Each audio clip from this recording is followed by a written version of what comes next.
Thank you, Ryan. Yep.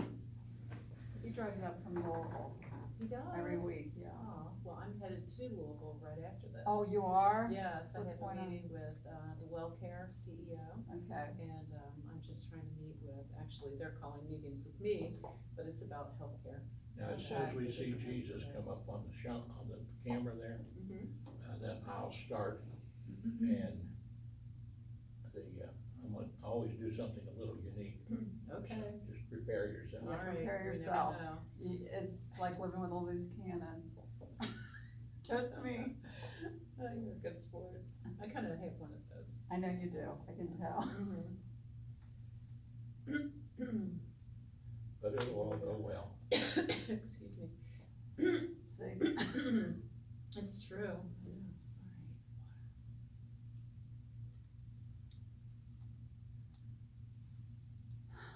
Jesus, take the wheel.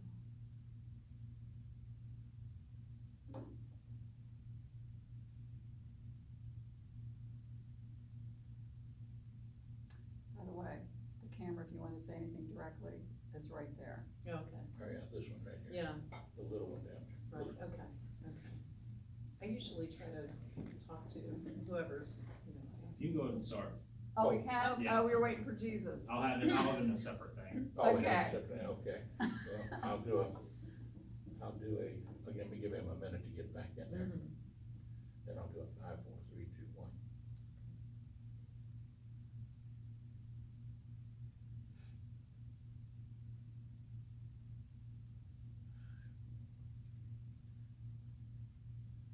Well, welcome to Are You Ready?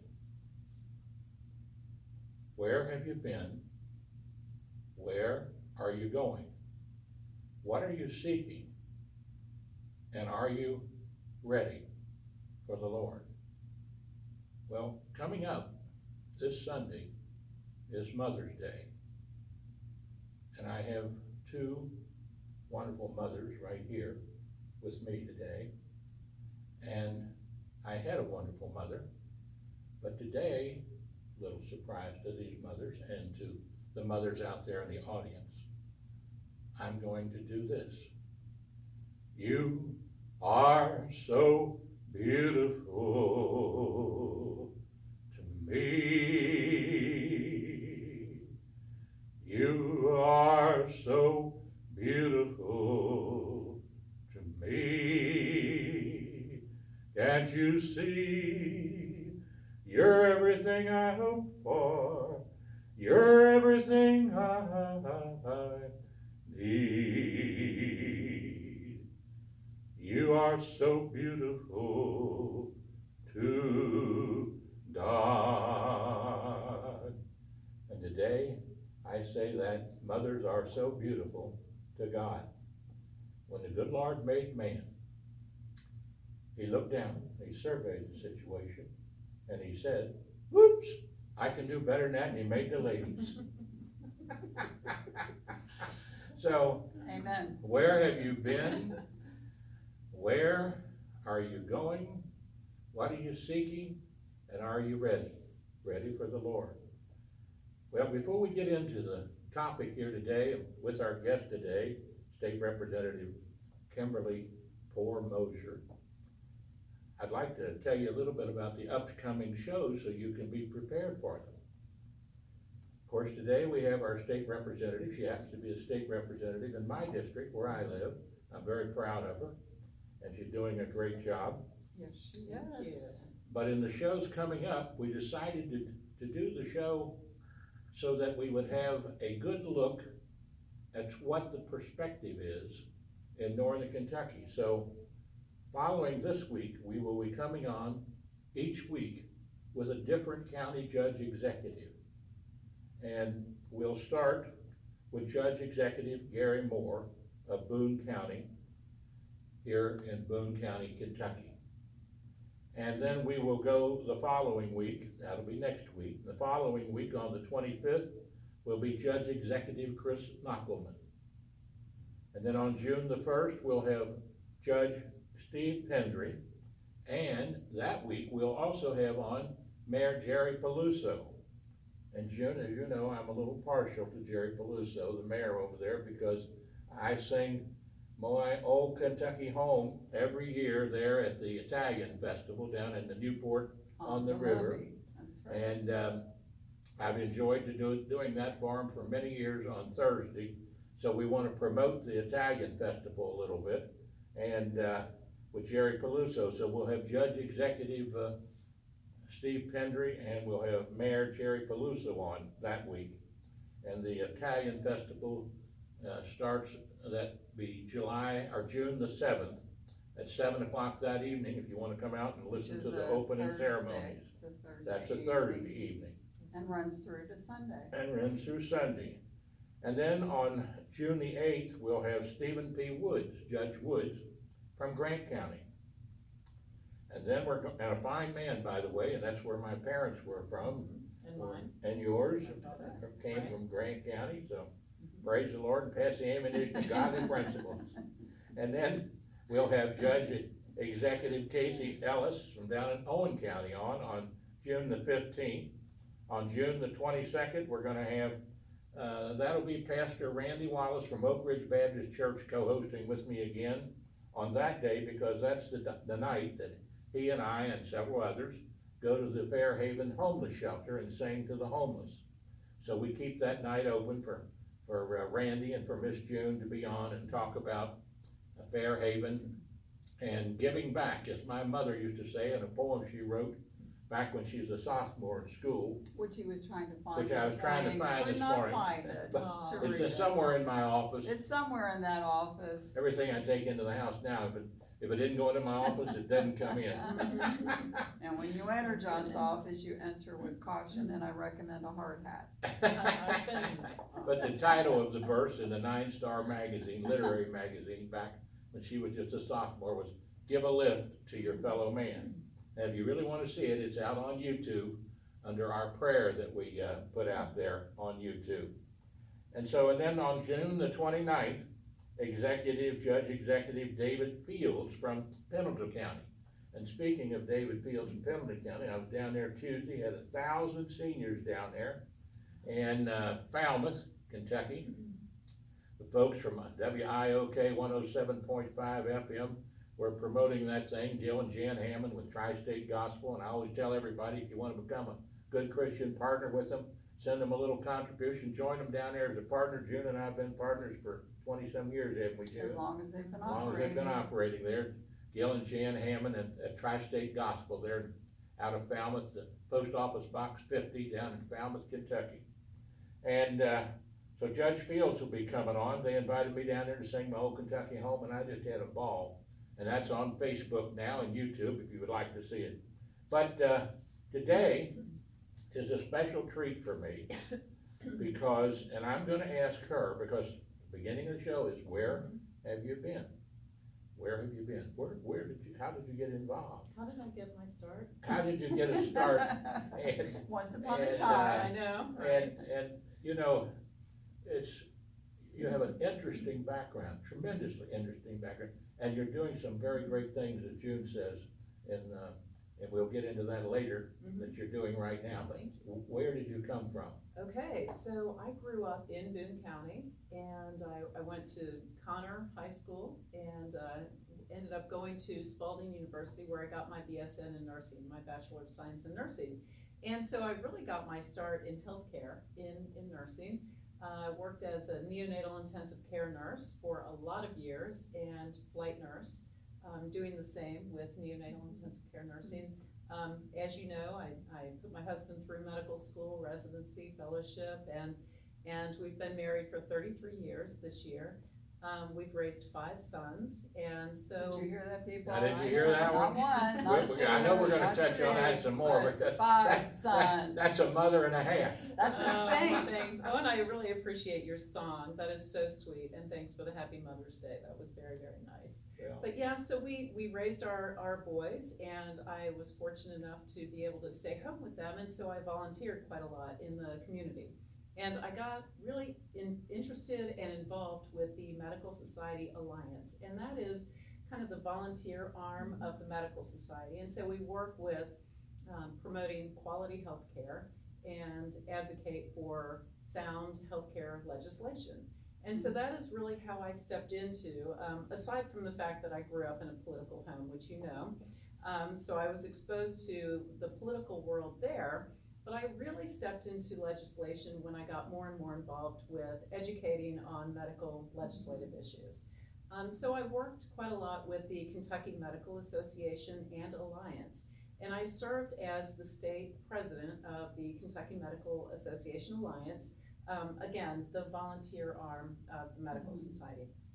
And later served as the first non-physician to ever chair the Kentucky Physicians PAC, actually a physicians PAC in the nation. So That's that awesome.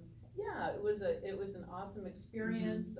It was just a real a very, very nice way for the physicians really in Kentucky to show their trust in me. And so that was another kind of step in this legislative direction. I currently serve as the national president of the American Medical Association Alliance. Wow. And so again, it's the volunteer arm of the American Medical Association. And so we're doing the same things, promoting healthcare and positive, sound healthcare legislation, but on a national level. And That's so, wonderful. yeah, so it's really been a nice journey, and they just really provided a lot of leadership training, if you will, for me. You know, I always say that when you make yourself available to others, that doors open that you may not really expect. And so you either choose to step through those doors and take those opportunities to help, or, you know, we all make choices in life, and I just happened to step through those doors, and opportunities opened that I really didn't plan on. I never really planned on being in an elected position. But it's a great fit. I really enjoy it. I think that because of my experience maybe with my family and my children and my work background, that I really am able to see more the big picture of healthcare needs, especially for our state. So the other hats that I wear are, I am the director of drug control policy in Northern Kentucky. And that came about because, again, I volunteered to help this group, the Heroin Impact Task Force, back in 2015, before the Senate Bill 192 was passed. And they were trying to get some legislation passed to really support the efforts to increase treatment for those individuals who need help with their addiction, and a whole multitude of things that this bill provided. So I went and just listened, and I got to know this group, and I just fell in love with their passion and their advocacy, and of course the cause. You know, addiction in our society is a huge, huge problem. I think it really underlies just about everything that we do, from education to healthcare to the justice system and workforce development, economic development. All of it is really affected by the drug problem that we have. So once that bill passed, and my job was really to connect those folks with the right people, because I wasn't in the legislature at that point. Okay. I just knew people because I had worked with the Political Action Committee, with the KMA and so forth. So we were able to pass some really important legislation, and the three judge executives of Boone County, Gary Moore, Kenton County, Chris Knockelman, and Campbell County, Steve Pendry, came to me and they asked if I would help implement some of the things that had occurred in Senate Bill 192. So we talked about what that would look like, and we ended up establishing the Office of Drug Control Policy for Northern Kentucky. Wonderful. Yes. So, I mean, it's been a great journey. You know, my job is really to identify the gaps and the barriers in our system and establish a continuum. And so we are making great, great headway. Now, I understand you just received an award from St. Elizabeth Hospital also. Yeah, that was so nice. Yeah, the Henrietta Cleveland Inspiring Women. Just wonderful. So, I mean, so appreciated, and, you know, it's really just humbling and a great honor to follow in the footsteps of so many inspiring women across our region. And just to be part of that group is pretty, That is it's wonderful. pretty amazing. That is impressive. Well, I'm not Well, no, surprised. thank I'm not you. surprised. Oh, you're very kind. You're Thanks. amazing. Well, I mean, I You need to just, put I a just couple of work. feathers in your cap. You know, that's not what it's all about, really. I Right. mean, it's really, I am so, Driven. passionate and, well, I am driven because I see a great need. I see a lot of great needs. And I really care about my region, about Northern Kentucky, about our state. There are so many things that need to happen, and we're making headway. That's one of the That is things that's, wonderful. one of the things that, in our Proverbs, I've been, since January the 1st, I've been posting what I call Miss June's Proverbs. And it so happened the other day, Which I can't take credit for, folks. They're God's proverbs. He just attaches my name to it. The disclaimer, it's Okay. God and not June. right, it is God. That's Because it's, sometimes I'm at 1 o'clock in the morning, 2 o'clock in the morning. But he needs Put good them on. messengers. Yes, he does. Yes. And that Proverbs the other day read this way on just the topic you were talking about. Chapter 14 of Proverbs, verse 34, today teaches us today, godliness makes a great nation, but sin is a disgrace to any people. This is a great reminder that godliness is not just an individual issue, but it is a community and even a national issue that we all have. And that's with this drug thing. This is a tremendous national issue that we have to get grips on. We do. And you've at least laid the groundwork to be able to do that through the medical community. And I know you mentioned your husband, Dr. Neil Moser, and how working while he went through school. I have to say some really nice things about him because he is my doctor. That's right. And he's my pulmonologist, and I never will forget laying on the stretcher in the emergency room and looking up the one doctor who was there who said, "Sir, I need to know, can I resuscitate your heart?" And I said, he said, "Do you have a power of attorney or et cetera, et cetera?" And I said, "Well, my wife has power of attorney." And I said to him, I said, check with her. And she said, "Yes, I do have power of attorney. And ma'am, I need to know, most people that come in here in this situation are already gone before I get a chance to see them." And she said, "Well, can I think about it for a moment or two?" She didn't really say that, but I love to say that. That is funny. I And knew you at- were gonna say that. and at that very moment, in walks Dr. Moser and says, "John," I said, "Doc," I said, "you better get in here and save me or your wife's gonna lose a vote." Now that was true. Oh, that's funny. Because- No, I'm glad I saved you, not for that reason. Right. Yeah. Well, actually, it was right after he had sung at your opening of your headquarters. Oh, So- that's right. So, Yes. yeah. So, yeah, these little humor Parents things are in working life, for you. folks. He had things to do. I know. But I wanna go back just into a little bit of history on where you've been. Mhm. Put it in Because, reverse. all of these magnificent things that you're involved with as a legislature, and I've watched you, and frankly, I've seen a lot of people in government and politics in my lifetime. Yes. And the dedication that you have shown, it doesn't really totally surprise me. Because I remember your father Mhm. and, your mother, Oh, and yes. this is Mother's Day. Mhm. And they were both dedicated people. Yes, they were. And I never will forget when I was involved in the campaign with Martha Lane Collins. I was proud to support the first lady that ran for governor in the Mhm. Commonwealth. And Dr. Poore should have never been elected without his assistance. And I think some of us played a role too.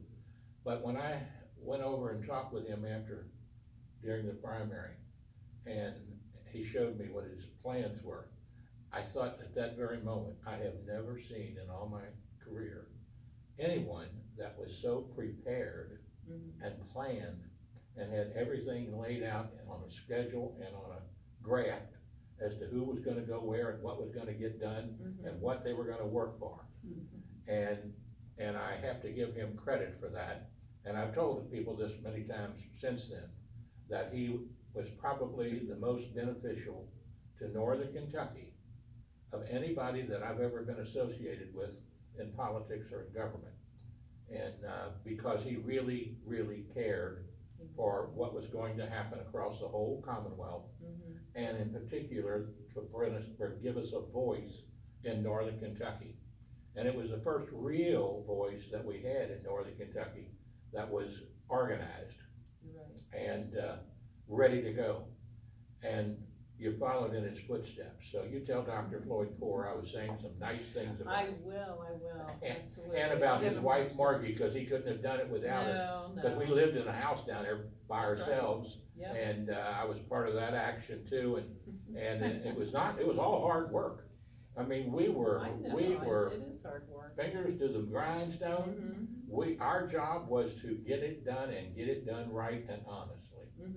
And so I'm very proud with my association with him, and I'm very, very proud. And I don't think I've called you since you've been in office to ask you for anything, have No, I? She's been too busy. She's too busy. But I would take your call. Well, I know you would take my call, but I helped you because, number one, you showed determination, honesty, openness, and godly principles. And that, to me, in June, was a very, Says very it all. important, says it all. Well, I mean, it means so much to me to have both of your support, because I know how respected you are in the community and all of the great things that you've done. So really, it's very sweet, very touching that you are with me. Nice of You you, know, nice to of be you a to team. nice of you to say, and one of the reasons we wanted to do this show, it really is God's show. Because here we have a chance to look the audience in the eye and say, it's really what it's all about. And it says that in the next Proverbs, which is today's Proverbs, which is so true. We would all do well to practice this every day. A gentle answer deflects anger, but harsh words make tempers flare. How beautifully true and wise this is. Let us be gentle people. Proverbs 15, verse 1. And in these political campaigns, oftentimes we can forget that it's a gentle voice that's listened to. It's a voice of reason, a voice of wisdom. And we all should respect our opponents and all the candidates that are running. It's not easy to put your life out there and on an open book. Right. Yes, we know. It's a very difficult thing. Yes. And there's some people that I support that probably somebody wouldn't support. That's okay. I support people because, and June supports people because we study the issues, we study the candidates as best as we can, and we try to give honest opinions about them, about what they do. And we always advise all of them, don't attack your opponents. Right. Always lift them up, lift yourself Respect up. and show respect. And show Absolutely. respect. And you did that. Your whole Well, I mean, campaign. I truly do respect anyone who puts their name on the ballot. It's not easy. No, it's not. And, you know, I think that we all have the same concerns. We have, we are all in it because we are concerned, hopefully, with our communities and with our regions and making things better. I think that we oftentimes have different ideas about how to get there. Yeah. And, I like to look at things in a big picture way and really try to understand issues, understand people, and understand the way that the issues affect people. And I think when you have conversations with those that you live with in your neighborhood and your family and your friends, and then of course people that you don't know, but you get to know, it's really how you learn how to solve problems, and that's really why I'm in it. I think from way back, maybe it's because I was the oldest of 6 children. I'm That kind of says a bossy lot right person. there also. Right. Well, June was one of And I 9. problem solve, yeah, Mhm. and I know, I love these big families. My husband, Yes, you obviously yeah, do. one of 8, and And he's you know, traveling all the world, climbing He- mountains and things, isn't he? with yeah, it? well, we've done that together. Yeah, we climbed That's amazing. Kilimanjaro and Mount Everest to base camp. So, yeah, we have other plans, but right now we have to do this in between my crazy schedule. So things have flipped a little bit. It's interesting. He's very busy, but he's at the point where our kids are getting through college and are just about finished and just about finished with, grad school, some of them in medical school, that he's trying to find ways to kind of scale back a little bit. He'll still be around to take care of you, John. Well, he was taking care of me the other He day. would do it in our kitchen. I'm down there in his office, and he says, hop up there on that chair. I looked at him and I said, I weigh 399, hopping up anywhere is not too easy. Hop is not. So he not tried to help me to get up on That's his chair, and he said, now don't fall my way, I can't catch you. We were having a time together. I finally got up on his chair and he said, boy, you worked up a sweat, didn't you? And I said, don't tell June, she'll have me running on the treadmill. Of course, I've been going to pulmonary rehab down there at St. So they Elizabeth. have you do. Yeah, 3 days a week, I'll get in there and grind it out on the new step machine. Oh, my gosh. We got a lady in charge, Betsy, she does a dynamic job, and believe me, she will keep you in line. Yes, that's what they do. I get it at home and I get it there. That's right. Well, I'm kept in line. Well, anyway, Yeah. and I am really proud of your doctor husband, because Well, I am too. he is really, really a very competent, caring physician. Mhm. And I happen to know that Right. from the medical standpoint, that I am very fortunate, a gift from God to still be Yeah. alive. And so that's one of the reasons that I feel somewhat an urgency to remind people, when Jesus knocks on your door out there, our door, remember, you're the only one that can reach down and turn that knob and invite him into your heart and develop that relationship that Tim Frymu talked about the other day from Bethesda Community Church, or Randy Wallace talks about, or you hear June talk about here. And that is, invite him into your heart. It'll change your whole life and your whole world, because you'll accept him, you'll change your ways, you'll make a U-turn in life, and you'll be with him for eternal life. This life is very short compared to eternal life. And study the book that we got laying out there. I'm a teacher, and I can tell you as a teacher, there is no other book in the world that holds a candle to what the Bible can give you on your pathway through life. That's enough preaching from me. Now let's come back and look at your state representative and your state representative, and tell us where your district lies. I know it's Kenton County, but where else? It's the 64th district. There are 100 districts in the state, and so we're up at the top. Mostly Kenton County, but I do have a little bit of Campbell County. I have 2 precincts in Campbell County, Cold Spring and Claryville. Now, I am primarily Taylor Mill, almost all of Independence, and Edgewood, Erlanger, just a little piece of each, and all of Ryland Heights, and down along Along Licking the River. river. Yeah, and that's how we skip over into Campbell County. Well, that's interesting. That's over there in Geiman Yeah, it's territory. Geiman country. No, yeah, that's true. Every time you turn a rock over, you find another Geiman over there. I should say diamond. A diamond Geiman. That's nice. And beautiful territory out there. I think your Oh my brother gosh. Kenny lives out there now too. That'd be some He close actually, well, he's near Campbell County High School, right out and there. his daughter's near Campbell County High School, yeah. That's Great. Most of the, Right in most that of the area. Geimans are in the Cold Spring Mm-hmm, area. okay. 1 of 9 children, and One of 9, and the father who was one of 14. Oh, my goodness. They're everywhere. Mhm. and we have the Geiman connector over there, the road that's on Pools Creek that goes from down on Double A Highway up to Old 27. 27. Yeah. Right. We got that named when I was from being Commissioner of Motor Vehicles and Deputy Secretary of Transportation under Dr. Floyd Poore, who was Secretary of Transportation. That's right. I later got that name, the Geiman connector there, from all the Geiman families. That's where the And- Geiman Mhm. family originated. And that's on the Cold original Spring stone Road. house there. That's That's built amazing. on the I love Geiman that history. Yeah. Oh, it's another, history is the light to the future. That's true. And I always say that as a history teacher. One of my history teachers, I had 2 great, phenomenal history teachers, Dr. Thomas Clark, who the History Museum is named after in Frankfurt, That's right.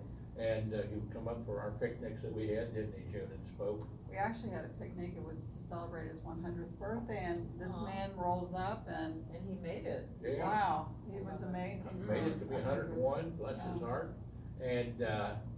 And he spoke at our picnic, but he was one of my history teachers at UK, and Dr. Charles Talbert.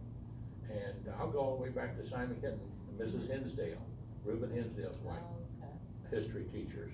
And that's where I got my love for history with Dr. Talbert. Took about 4 history classes underneath him, who had written a book about the history of the University of Kentucky. But you're on as a teacher. And my first year of teaching was in 1970. And we made $6,000 that year as a teacher, plus $300 as head track coach. Now, we've heard a lot about education, Right. and we've heard a lot about funding for education. And my closest friend is Gil Hammond, who worked with the Kentucky Education Association Okay. all those years from 1970 on. And he's retired now. His wife was a professor over at Northern. But we were talking the other night about the work that we did to get teachers' salaries increased in Kentucky.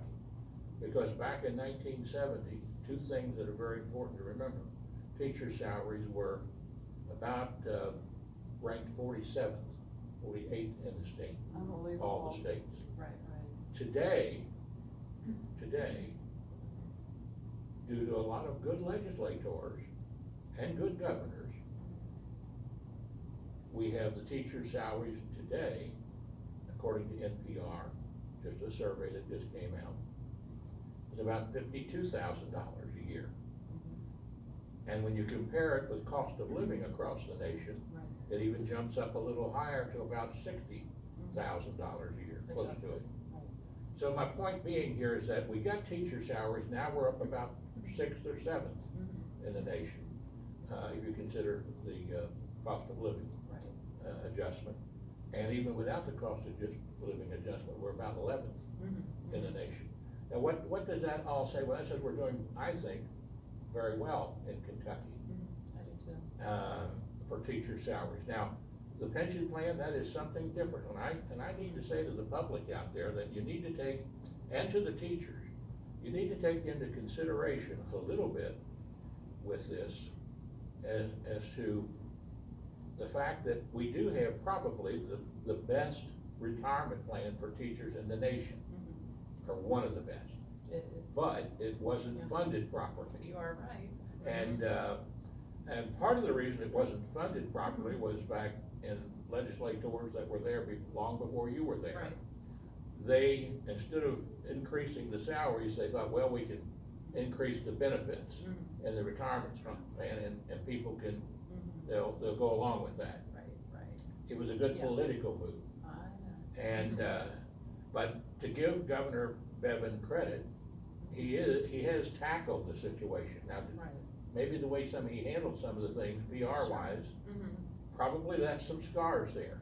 But he did have the courage to tackle the situation, and the legislators tackled it too. Right, right. And now I'll let you talk about that Okay. a little bit. Yeah. Does that make sense, what I've said? It absolutely makes sense, right, and thanks for all the groundwork, because I think that's important to understand. Yeah, it is. Really, and, we know that we do have, a great pension in place, we have a lot of benefits for our teachers and our public employees.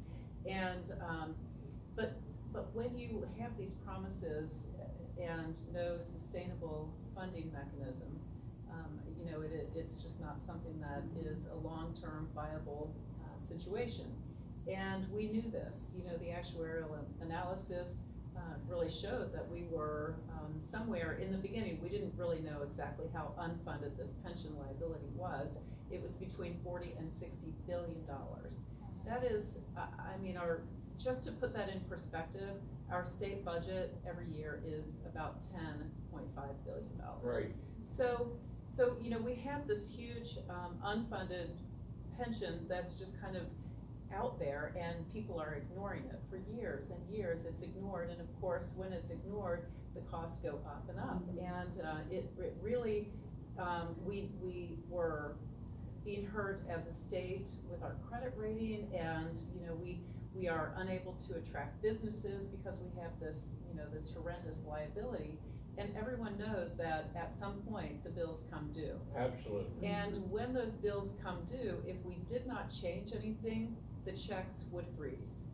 And so in essence, and in reality, we have saved the pension.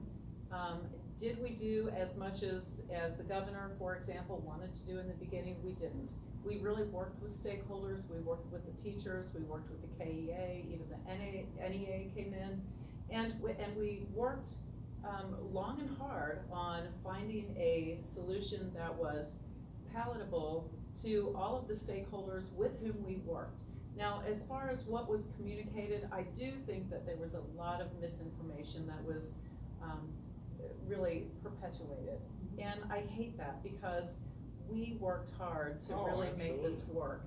And in the end, we ended up working and really implementing the superintendent's plan for sustaining the pension. And it's the shared responsibility plan. This is something that the superintendents came up with. And so that is in essence what we implemented. What we ended up doing in the end is really establishing a new framework for the way that new hires come into the system. Mm-hmm. And that is through a hybrid cash balance plan. It's what I am part of. It is a portable plan. It's a 401k or a really situation. The state matches or the state contributes at a very high level. It's really, you know, because teachers can't participate in Social Security, which you know, but the public may not know. And so that's why these defined benefits have been so important to the teachers, and rightly so. And I also understand the fear of, you know, what they've put into the system, and I understand the angst that the teachers and the public employees were feeling. And so, you know, I think I can speak for all of my fellow legislators. We all really took this very seriously. We met with as many folks as we could. The emails and the phone calls were numerous, and so I'm still trying to catch up with a lot of, you know, my constituent work. But we really, I think, put a plan in place that will create a sustainable long-term solution. Now, it's going to take 20 or 30 years to see the payoff. The other thing that we've done, and this is the governor's plan, and of course the legislature and the House sets the budget, we are fully funding the pension now to the tune of $3.3 billion. Wow. This biennium. You know, it's necessary and it's difficult. It really, I mean, as you know, it cuts into the other services that we need to provide. So, you know, it was really a difficult budget year, but we knew that we had to protect the pension for the teachers and for the long-term viability of the pension system for everyone who has. Or that as they say, benefit. Promises made, promises kept. Sure, and that's what we did. You know, I mean, in our defense, we are the first legislature in many, many years who have tackled this. And absolutely right. And that's why we were elected. I'm not elected, but believe me, there's nothing all that glamorous about being there. It is an awe-inspiring place to work, but it's difficult. And I'm not complaining. I love my work, and I think I'm really good at it. But I'm good at it because I am thoughtful and I work with people, and I think that's what we all have tried to do. And solutions sometimes are very difficult to It's not create easy. because Right. you have the reality, and the nation's facing this too. This Yeah. isn't just